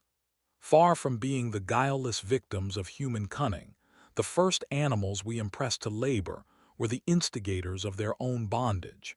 Long ago, they came to us, having sensibly determined that they would be better off with our help than left to their own sorry devices. As animal behaviorist Stephen Budiansky writes, the animals that we think of as domesticated chose us as much as we chose them. Thousands of years ago, they entered into an alliance of mutual dependence and symbiosis with us. In this pleasing tale, the far-seeing and ingenious ancestors of modern turkeys, reindeer, cows, camels, pigs, chickens, aurochs, geese, sheep, etc., all had the same epiphany at once. In a miracle of interspecies coordination, they decided to exchange the inconveniences of a state of nature, in which all warred against all and none were safe, for the security and comfort of domestication by Homo sapiens. In accepting this quid pro quo, the animals wonderfully anticipated the social contract theory of the 17th century English political theorist Thomas Hobbes, who described legitimate political rule as an arrangement in which a citizenry surrendered its rights of individual liberty to an absolute sovereign, in exchange for protection from foreign enemies and from one another. However, the clever animals proved even more Hobbesian than Hobbes himself, for they surrendered not only their own natural right to liberty and that of their young, but also that of their future descendants. Without a backward glance, they cheerfully granted Homo sapiens the right to make use of every member of their kind for eternity, for any purpose whatsoever, so long as humans found it pleasing to themselves. As the political theorist John Locke observed in his later critique of Hobbes, however, a social contract between a people and a government can only be rightly held binding so long as the sovereign adheres to the agreed terms. What a free people can never do, Locke maintained, is to alienate its natural right to liberty once and for all time. Legitimate government is always provisional, subject to renewal and even to overthrow. Hence Thomas Jefferson's agriculturist political dictum that the tree of liberty must be refreshed from time to time with the blood of patriots and tyrants. It is its natural manure. If the animals chose human dominion then, they did so illegitimately since, having surrendered the right to redraw the terms of the contract, they abandoned their liberty forever. And the proper name for one placed in permanent bondage to another is not citizen, but slave. The distinction between these two roles could hardly be plainer. In legitimate forms of rule, there are well-defined limits to the power of the sovereign, and well-defined rights claimed by the citizen. In slavery, however, the situation is otherwise. The master claims a right to do whatsoever he likes to the slave, while the slave enjoys no reciprocal right to do what she likes to the master. In agriculture, similarly, the farmer castrates, suffocates, shoots, or stabs the animals who live under his absolute authority, claiming a natural right to engage in these acts. However, any animal who resists such treatment, who scratches, bucks, bites, or tries to run away, is subjected to harsh words and angry blows when not dispatched to the nearest butcher. Slaves, too, who rebelled or tried to escape would be whipped, branded, castrated, chained, or hobbled, and their repeated insubordination meant death. It's a partnership, Keith nonetheless says of animal agriculture, echoing Joel Salatin's description of the animals on his farm as partners in the land-healing ministry. In this same egalitarian spirit, we saw Whole Foods runs its global animal partnership program depicting farmers, land animals, fish, and consumers as collaborators. In 2013, the chain launched an ad campaign featuring farmers, fishermen, and beekeepers holding aloft animals, including dead ones, under taglines that read, "We are Earthlings and Gopher and Farmer." 1. The message conveyed was one of mutual striving and common interest, notwithstanding the fact that while one party lived, the other died violently at the hands of the other. "We're all food," Jenna Wagenrich writes pleasantly in Barnhart, her account of running a small animal farm. "Eating meat is what predators do," she says, "and human beings are nothing if not predators. I had no problem with a wolf eating me or my eating a deer. We were all in this together." The notion that we're all in this together, once a common refrain, too, of slavery apologists, is reiterated with clockwork regularity by defenders of animal agriculture and hunting. Even the hunter and the hunted are depicted as working together in an equal partnership in which both are willing participants. "The hunter and the hunted deeply affect each other," writes Kathy Ruddy. "For both sides, being part of a hunt means accepting vulnerability. In this world, the animal and the human exchange both risk and flesh as part of a sacred food chain." However, Ruddy does not explain in what sense a hunter armed with a high-powered rifle and infrared scope is accepting vulnerability or inviting risk in the same way as his unsuspecting victim downrange. The idea that animals want to be captured or even killed has disturbing parallels with the myth in rape culture that a woman sexually victimized by a man must have been asking for it. Spanish writer José Ortega Y Gasset justified hunting animals on grounds that it was a relationship that certain animals impose on man, to the point where not trying to hunt them demands the intervention of our deliberate will. The only adequate response to a being that lives obsessed with avoiding capture is to try to catch it. But perpetrators of male sexual violence, too, often seek to justify their behavior by describing their victims as seductresses who brought the attack on themselves, even in cases where the woman fought back or struggled to get away. English common law for centuries recognized the conjugal right of men within a marriage to make sexual use of their wives' bodies, a so-called marital rape exemption grounded in the principle of implied consent. Merely by entering into the marriage contract, the woman tacitly agreed to be made use of by her husband. The law expressed no opinion on the matter of whether a man should rape his wife. It only upheld his legal right to do so. Rape within marriage was indeed not seen as rape at all, but as a private matter, hence not of state interest. In a similar vein, our society treats the killing and eating of animals as a matter of private preference, not public concern. It is left to the individual's discretion whether, when, and how to exercise the presumed human right to kill other beings. An animal's mere existence is enough to imply consent to being slaughtered. Meat advertisements often depict animals smiling and dancing on their way to the barbecue or butcher. Celebrity locavore chef Jim Weaver describes cheese as the oldest cooperative effort between animals and humans, averring that we still need each other because it's impossible to make authentic, memorable cheese in a test tube. Like other mammals, however, cows lactate for their young, not for members of other species. To make them produce milk for humans, farmers forcibly impregnate them, then sell the newborn calves into the veal industry. Enzymes are later torn from the slaughtered calves' stomachs for use in culturing cheese. While it is clear, then, why humans need cows to make dairy cheese, it is far less clear why cows, whose ancestors grazed the earth long before humans arrived, should need us.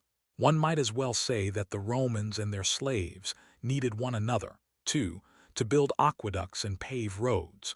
Since we are all in this together, the animals must nonetheless be shown to benefit from the arrangement as much as we do. Thanks to domestication, Catherine Friend writes, life got better for both humans and sheep.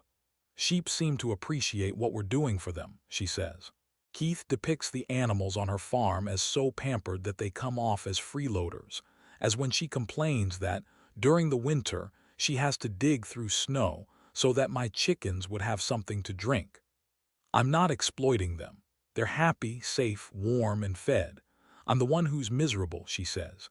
Chickens won't even walk in snow, let alone haul supplies for me. Chickens have gotten humans to work for them. This sentiment that the farmer suffers on behalf of her livestock and even sacrifices herself for their benefit was a staple too of slavery apologia. The slave owner assumed the burden of caring for the enslaved individual, worrying about his or her health and safety, and suffering right along with the slave when the owner had to inflict corporal punishments on his human property. Having invested in a living commodity, the argument went then and goes now. The owner's natural interest in keeping that commodity healthy for market converges with the well-being and happiness of the enslaved. What then of the countless documented cases of sadistic cruelty to animals in animal agriculture? Industry representatives and farmers dismiss such abuses as anomalies within an otherwise well-regulated and benign system. While acknowledging the evils of factory farms, they insist that there are nonetheless farmers who do get it right by treating animals with love, care, and respect. As Ruddy puts it, the problem isn't animal agriculture, but how it's done. However, this line of argument, too, recalls 19th-century debates over slavery, when abolitionists publicized horrifying atrocities by the owners of slaves. Slavery apologists accused them of cherry-picking their examples to exaggerate the slave's suffering. Yes, the apologists would admit, an unscrupulous slave owner might sometimes abuse his property. But most slave owners were wiser. Reports of slaves being tortured or worked to death were exceptions within a system that otherwise functioned to the mutual benefit of the owner of slaves and the enslaved alike. Because abuses were rare, abolitionists therefore oughtn't besmirch the institution as a whole. The situations of enslaved people, in fact, varied greatly from plantation to plantation. Even Rev. Benjamin Godwin, the British abolitionist firebrand, admitted that the condition of the slaves may vary by the views and dispositions of the owners or of the overseers, and that some masters and managers are more humane and considerate than others, exhibiting more humanity, more calmness than others. However, to focus on the good slave owners was to miss the point, Godwin said. The abolitionist position was not that every slave suffers all the evils to which his condition exposes him, but rather that he is subject to all these miseries and, many do, suffer them to the full, and all may. This was as much to say that it wasn't the abuses inflicted by individual slave owners that was the problem. It was the institution of slavery. Though the treatment of the enslaved might vary from place to place and from owner to owner, his or her fate was always left to the caprices of the owner. Some owners of slaves treated their human property comparatively well, beating them only, rarely, or keeping enslaved families intact, while others tortured, raped, or murdered their human property. Citing the abysmal treatment of farmed animals in Britain, Godwin observed, "It is a man's interest, we know, to use his cattle well, and to take care that those who work them treat them properly. But notwithstanding this, does not the brute creation groan under the cruelties of man? How many are injured through mere wantonness? How many through thoughtlessness? And how many a noble animal has been shamefully abused in a moment of passion? Besides, the owners of cattle are not always with them, and may even never see many of them. And men who have no interest in them may have the care and the working of them."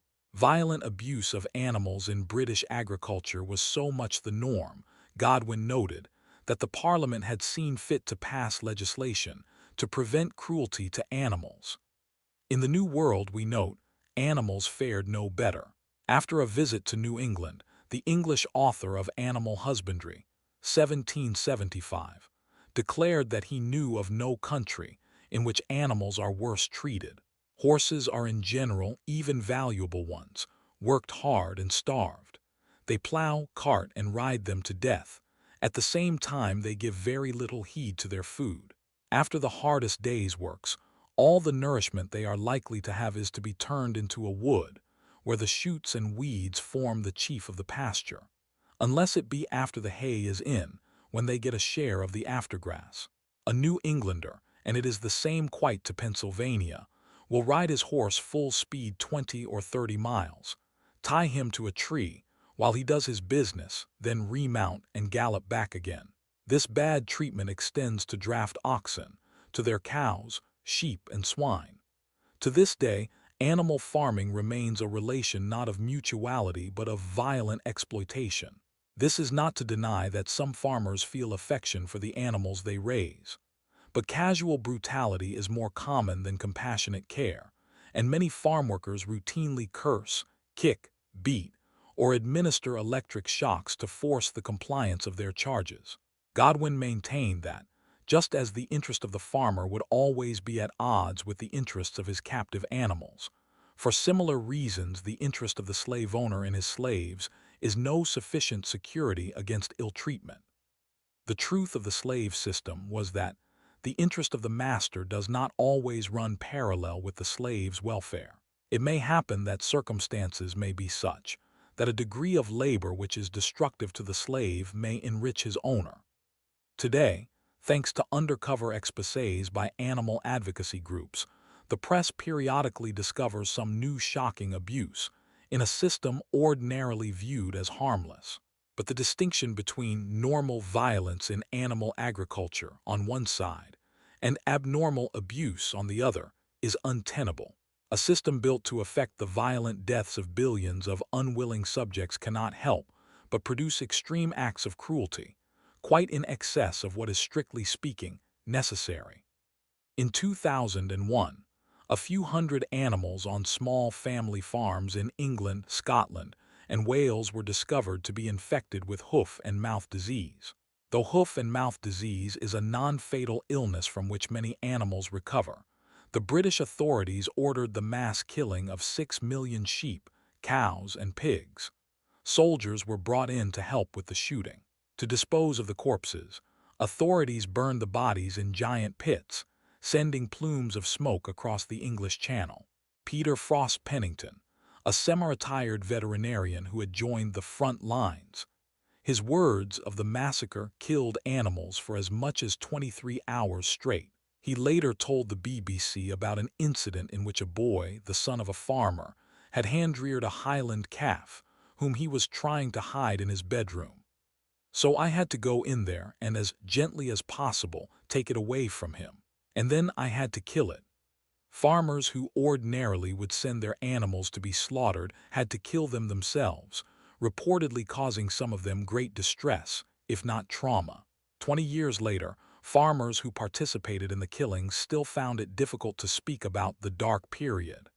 The case of the animals versus man. The Holy One, blessed be He, respects human dignity and knows our needs. He shut the mouths of beasts, for if they could speak it would have been impossible to put them in service to man or to stand up against them. Midrash exposition of the Book of Numbers, Torah, 11th–12th century 2,000 years ago, the Greek philosopher Plutarch noted that when humans trap or trick animals into captivity, they reject food, resist thirst, and choose to bring about and embrace death rather than accept enslavement. Today, the animals we imprison in laboratories, slaughterhouses, zoos, and aquaria likewise resist our tyranny. They cry out, scratch or bite, try to escape, or mutely beg our mercy. If their protests go unheard, it is only because we choose not to listen, fearing the resonance of their cries for justice. Who, though, is to hold us accountable for our crimes against them, if not we ourselves? This was the very question raised in the case of the animals versus man before the king of the jinn, a remarkable 10th century work composed by a group of Islamic scholars known as the Brethren of Purity in what is now Basra, Iraq. In the story, the animals of the earth give voice in court to their grievances against the human race. At a trial before the king of the jinn, or genies, the supernatural beings of Arab folk myth, the representatives of the birds, fishes, insects, mammals, and other animals one by one give impassioned testimony against humans for their numberless crimes. Animals who had once roamed the woodlands and wilds unhindered, in search of pasture, water, and all their needs, were checked and trammeled. Gazelles and birds who had long lived in peace and quietude in their ancestral lands were forced to flee humans in terror, abandoning the haunts of men for far-off wastes, forests, mountain peaks, and glens. Still the humans set after them with all sorts of devices for hunting, trapping, and snaring, convinced that the animals were their runaway or rebellious slaves. The animals describe the exhausting toil and drudgery of hauling, plowing, drawing water, turning mills, and being ridden, noting that they never consented to this usage but were forced to these tasks with beatings, bludgeonings, and every kind of duress, torture, and chastisement throughout their lives. Furthermore, whosoever fell into humans' hands was yoked, haltered, caged, and fettered. Then they were put to death. They slaughtered and flayed him, ripped open his belly, cut off his limbs and broke his bones, tore out his sinews, plucked his feathers or sheared his hair or his fleece, and set him on the fire to cook, or to roast on a spit, or put him to even harsher tortures, torments ultimately beyond description. Without weeping or complaining, the other animals watched as their comrades were dismembered, disemboweled, their heads, brains, and livers placed on butchers' blocks. Hearing all this, the humans merely scoff. These cattle, beasts of prey, and wild creatures, all animals in fact, are our slaves, they tell the king. We are their masters. Some have rebelled and escaped. Others obey grudgingly and scorn our service. The relationship between human master and non-human slave, they say, is one of paternal solicitude. We buy and sell them, feed and water them. We clothe and shelter them from heat and cold, and protect them from predators that would tear them to pieces. When they fall ill, we treat their illness and take care for them. We train them when they're raw, bear with them when they're mad, put them out to pasture when they are spent, all in kindness and compassion for them. But these are things masters do for their servants and owners for their property. As the trial proceeds, however, the animals make the better arguments, demolishing the excuses offered by the humans in defense of their dominion. From an upright posture and fairer form to intelligence and superiority of senses, the animals establish the beauty of animal forms, the inferiority of the human senses, and the cleverness of many species, observing that while a human will often become lost even when traveling down a familiar road, animals are able to navigate unerringly over great distances. The humans, meanwhile, worried that the judge might want to see the deed or bill of sale proving the animals to be their property, schemed to deceive the court. We'll say we had these documents, but they were lost in the flood. In the end, the humans establish that they differ from other animals in one crucial respect: the presence of saintly persons among them. As such, only humans are potentially capable of spiritual enlightenment, but the trial ends without judgment. As the brethren explain in their introduction, their aim has been to touch on man's overreaching, oppression, and injustice against the creatures that serve him. Though the brethren fail to offer an alternative to our uses of other species, they provide an unflinching account of the suffering animals endure at human hands, while showcasing human perfidy, vanity, arrogance, and sadism. The only thing that has changed in the interim between ancient Basra and today is the scale of our abuses.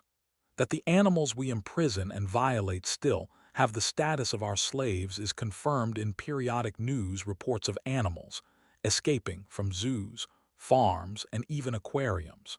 If the escapee should be recaptured and returned to captivity, the episode is reported in a humorous way. If, however, the animal is shot to death by the police, then the episode is represented in a tragic light, as the sad outcome of an escape. In either case, it is taken for granted that humans have the natural right to keep other beings in captivity for their uses, and to thwart their manifest desire for freedom. Some philosophers still maintain that animals, lacking reason, cannot be said to be capable of freedom. Yet the fact that animals attempt to resist or escape our control shows that they fully comprehend the distinction between liberty and forced confinement. Chickens frantically try to hide their eggs from the humans who come each morning to collect them.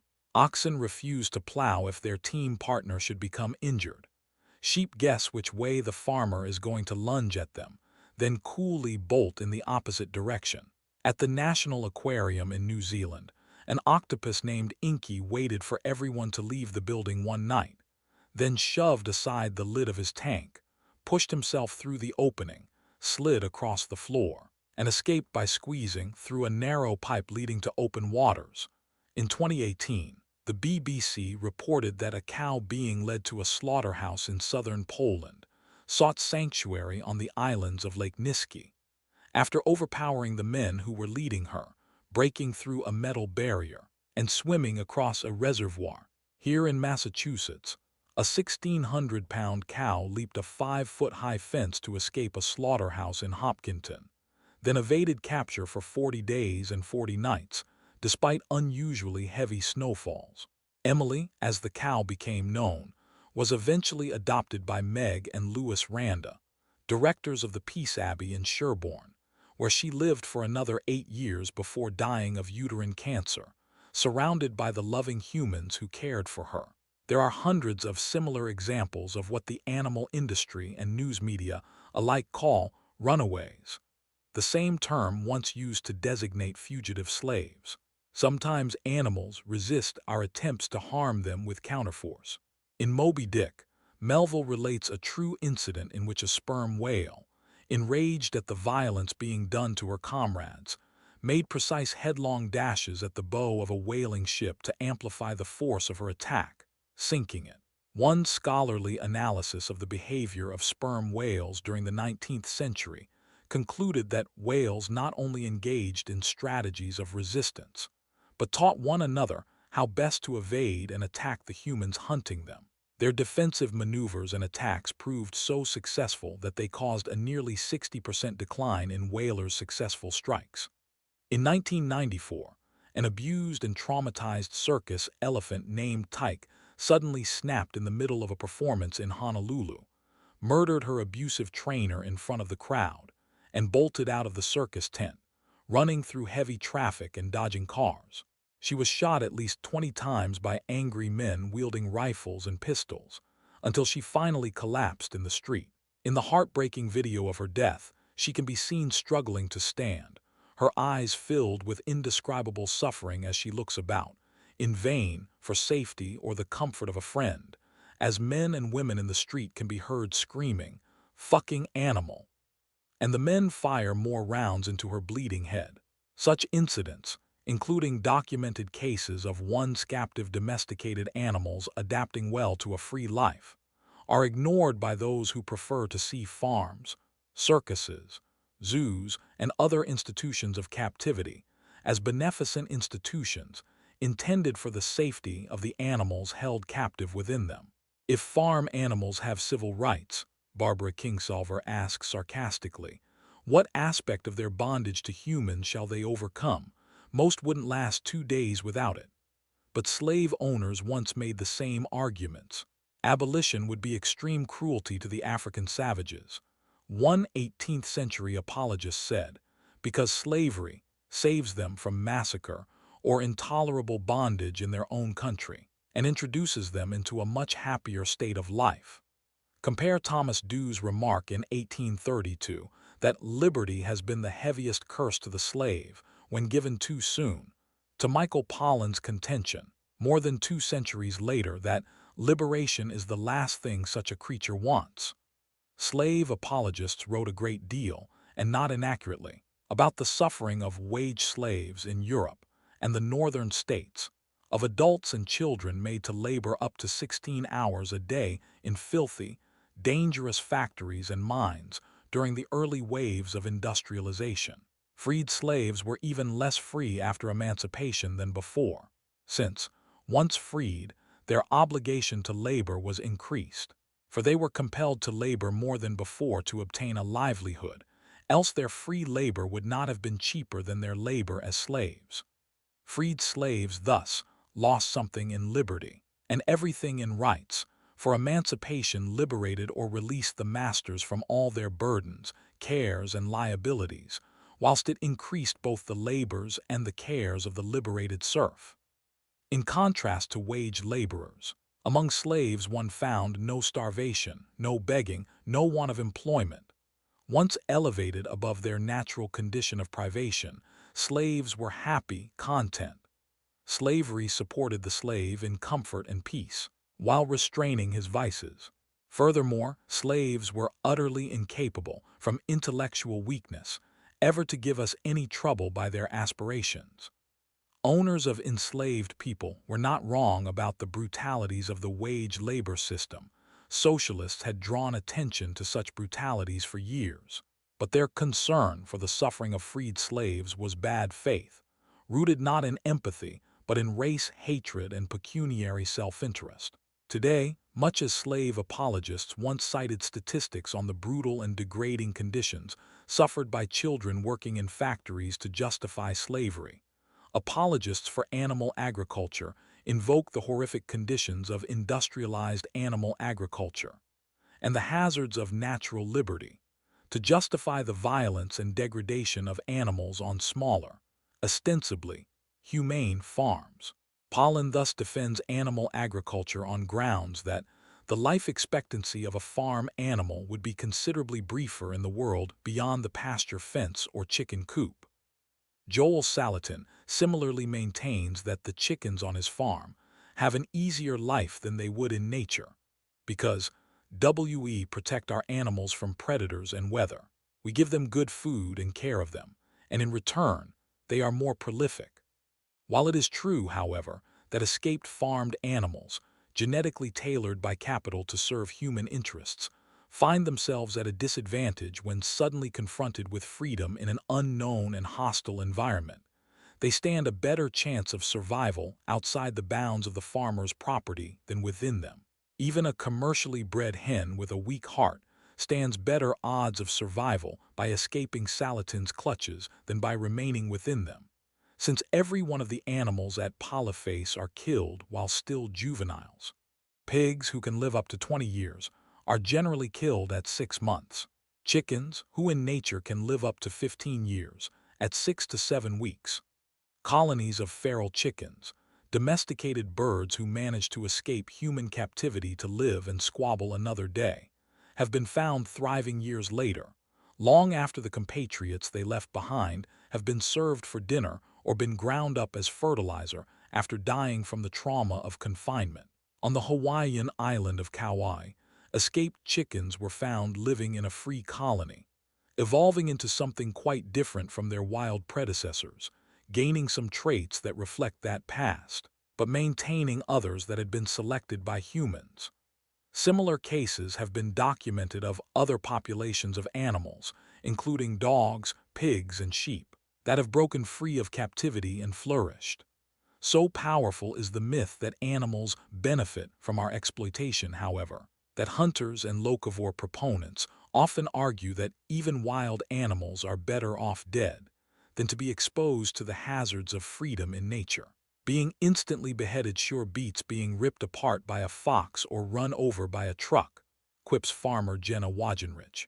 In locavore farming accounts, the narrative veers boozily between sentimental concern for the animals on one side and schadenfreude at their misfortunes on the other.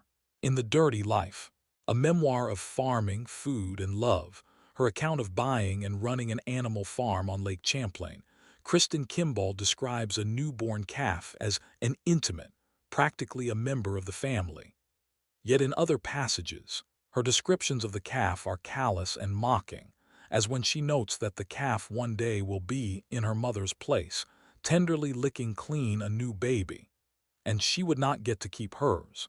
Either, after snatching the calf from her mother to sell for veal, Kimball describes how the mother lingered around that spot for days, searching, lowing. I think that in her wordless way she blamed us for her loss. Far from sympathizing with the cow's panic and grief, Kimball makes fun of the Molasses-like thought that supposedly kept her from intervening in time to save her calf. We expected Delia to follow, but she couldn't understand where her calf had gone. She nosed the grass where she had given birth, wondering if it was still there but invisible. She bawled urgently and would not move from the spot.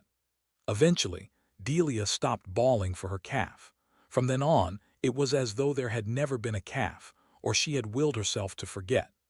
It is impossible to read such passages without being reminded of Thomas Jefferson's similar view of enslaved black women after their children were ripped from their sides and sold to a new white owner.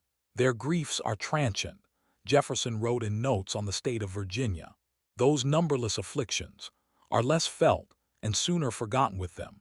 In general, their existence appears to participate more of sensation than reflection. Like humans, cows in fact have excellent memories, and they recognize their offspring years later if given the opportunity to reunite with them.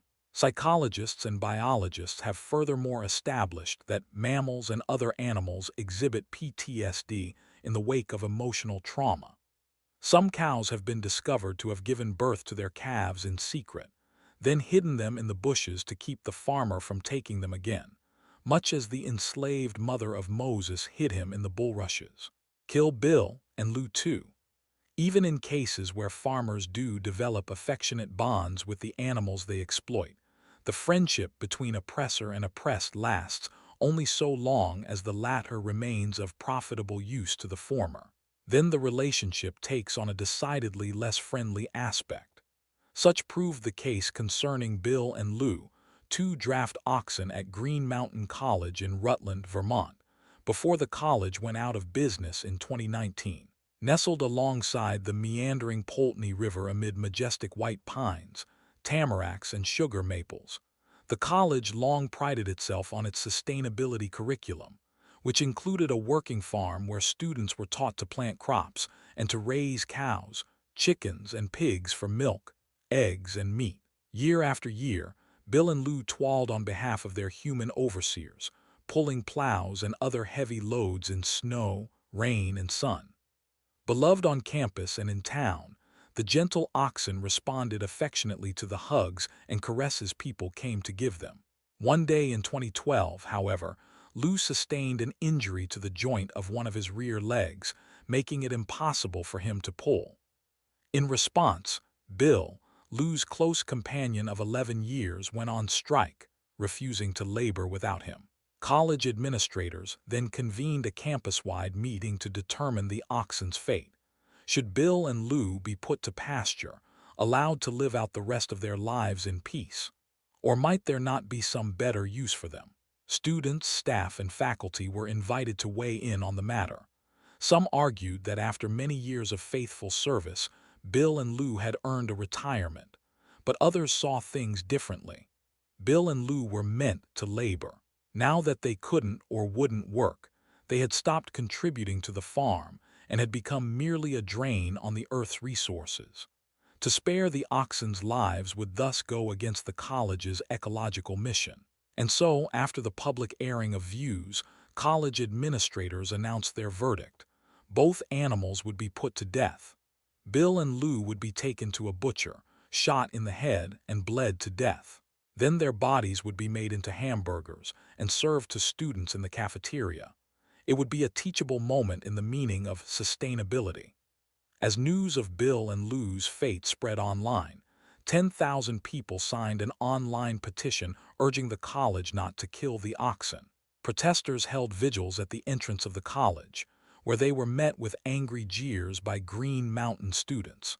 The New York Times, National Public Radio, and other media reported on the controversy. Vine, a nearby animal sanctuary in Vermont, offered to take the oxen and care for them for the rest of their lives at its own expense. But Green Mountain refused. If sent to a sanctuary, the college explained in a statement, Bill and Lou would continue to consume resources at a significant rate. As a sustainable farm, we can't just consider the responsible stewardship of the resources within our boundaries, but of all the Earth's resources. What the college did not say, however, is that Green Mountain students and faculty themselves would be allowed to continue to consume resources, and at rates far exceeding those of the two oxen, driving their Chevy pickups and BMWs, shopping online, and jetting overseas for vacations and conferences. In the end, Aristotle's ancient view of animals as mere living tools won the day. Bill and Lou had a telos, and that was to serve human purposes. And now that they were no longer of use, they had lost their right to exist.